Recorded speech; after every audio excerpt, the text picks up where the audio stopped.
Bathroom లో చూడండి, ఇది ఏంటండి? ఇది బంగారం పూత.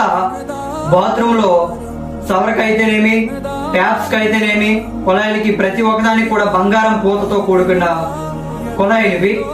అలాగే చూసుకున్నట్లయితే ఈ చాంబర్ చూడండి, సీఎం ఉండే చాంబర్ ఒక రాజహంసం, రాజులు పాలించే రాజుల కోటలాగా ఉంది.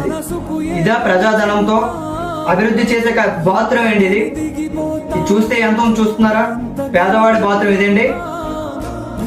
ప్రజాధనంతో అభివృద్ధి చేసింది కనబడక రాష్ట్రంలో వైసీపీ నాయకులు అయితేనేమి, కార్యకర్తలు అయితేనేమి మా పాలనపై ఇంకా 5 రోజులు అవుతున్న సమయంలోనే బురద చల్లే ప్రయత్నం అయితే చేస్తున్నారు ఈ వైసీపీ కార్యకర్తలు, గోండాలు, రౌడీలు కూడా. ఇది తగిన విషయం కాదు. ఇది ఎవరికి కూడా ఇది న్యాయం కాదు.